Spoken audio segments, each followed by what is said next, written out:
We're going to go in depth today on the need for women in the operating room. This week, the Women in Surgery Career Symposium taking place in Orlando. The goal is to encourage women to pursue a medical career in surgery, a field dominated by men. There's a stigma that being a surgeon is, well, too demanding and doesn't leave a woman enough time to be a wife and a mom. My guests, however, say not true. We're going in depth now to learn more about blasting the boys' club. Joining me right now, I have two guests, Dr. Sharona Ross, who is the creator and founder of something called the International Women in Surgery Career Symposium. We're going to be talking about that. And Heather DeRoos, who is a student at the University of Florida, hoping to go into the medical profession. Ladies, thank you so much for joining us. All right, your symposiums are designed to encourage women to become surgeons. Why can't they, or why are there barriers or something that's put up to them from becoming surgeons? There used to be some barriers, but not anymore. It's because women tend to not choose this as a career because of the negative perception that they might have gotten from professors and other colleagues. And so this symposium is, the whole premise of it is to encourage young women to choose or at least consider a career in surgery. Now let's talk about the good, the bad, and the ugly of surgery. You've always you've heard this notion. There's kind of like a good old boys club, right. But to become a surgeon, I mean, it's tough. We're talking 6 to 8 years. Or at least 6 years medical school and then beyond to become a surgeon. And how do you have a family in that mix? Has that been part of the problem? Definitely. I mean, it takes 4 years of medical school and then 5 years of residency and then fellowships. So, for instance, I took 2 fellowships after the general surgery residency. So it does take a long time, and part of the symposium is to provide the information to those young women so they can make an informed decision as to what it takes to become a surgeon, and then what the lifestyle is like. And the training, as to what you refer to the negative perception, it used to be true that it was very male-oriented. To a certain degree, it is still now, but more women chose now to be in the field of surgery, and therefore a lot of changes have made which most young women are not aware of. Heather, tell me about your involvement with this program and what kind of your dreams are and aspirations are. Well, I met Dr. Ross when she allowed me to shadow her, and then towards the end of my high school experience, she invited me to do her summer research internship at Florida Hospital, Tampa. And so through that, I got to shadow her in the operating room, and I even got to do research. So I published my first abstract with her through that. And then she invited me to go to Washington, D.C.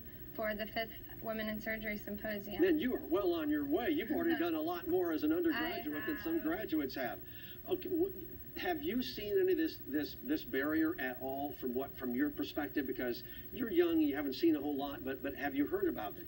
I actually didn't know much about surgery before I went to the symposium. I've always wanted to be a doctor, but it wasn't until I went to the symposium and heard from more than 40 women speakers, women surgeons, and seeing how they've gone before us and paved the way and kind of changed this field of surgery and made it just actually possible for women to have a family and a successful surgical career. Now, anybody who knows medicine is that the surgeon, he is or she, they are the commanders of the operating room, period. Right. Has that been part of the notion too, that men are viewed for whatever reason as being more autocratic and disciplinary, all those kind of things?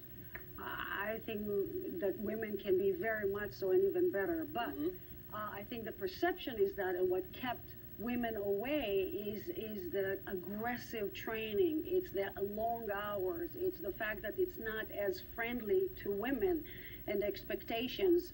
And so, and personally, my personal experience was that I had to work harder to be considered equal. But today's, it's not everywhere like that anymore. I mean, people are considered equal, and they don't have to make it to work as hard as they did before, but just be themselves and be equal partners as residents. Now, what's interesting about this is that, though, if you look at medical school enrollment, we're at about, depending which statistics you believe, between 64 and 68% of all the medical school enrollees are not men, they are women. That's right. And that's where the whole difficulty with shortage of surgeons in the future. So the Association of American Medical Colleges came up with a current report that indicates that more than a third of the current practicing surgeons are actually going to retire in 10 years. Oh, boy. And in addition, the new, younger generation of physicians in general are actually, they came to replace the older one, and they tend to work fewer hours. On the other hand, by 2025, we see an increase. Of the projection is going to be increasing 46% in people over the age of 65. So the demand is increasing while less and less people are choosing a career in surgery. And if you have about 50 to 68% of the medical students that are women, we know they're not really choosing surgery for the wrong reason of what used to be the negative perception. We want them to join. But how much control do you have? If a hospital says, if you're going to be in our group, you're going to perform X number of surgeries over a given time, how can you say no to that without someone thinking, well, you're lazy, that's not the way it is? Can you literally set your hours and reduce the number of surgeries you want to do? Because I think that's what a lot of these younger people want. They want quality of life as well. And that is true for men and women. You're absolutely correct. The beauty of all this, that once you become a surgeon, you have the independence to make your schedule. Nowadays, many institutions are paying by dollar per RVU. The more you work, the more you get, which I'm absolutely agreeing with it, because if you want to work harder, and there is a baseline, you're right, there's a baseline of expectations, but it's very doable. So if you want to work more, you'll get more. If you want to work less, you'll get what you'll earn. There's also this perception that with the new requirements of the Affordable Health Care Act and the fact that doctors, we jokingly said this, if you're a doctor and you haven't been sued, you must not be practicing medicine. That is because the number of lawsuits out there is just crazy. So it would seem to me there might be another reason that male or female, they might want to say, you know what, I'm not going to be a surgeon because I don't want to pay $250,000 a year in premiums for my insurance.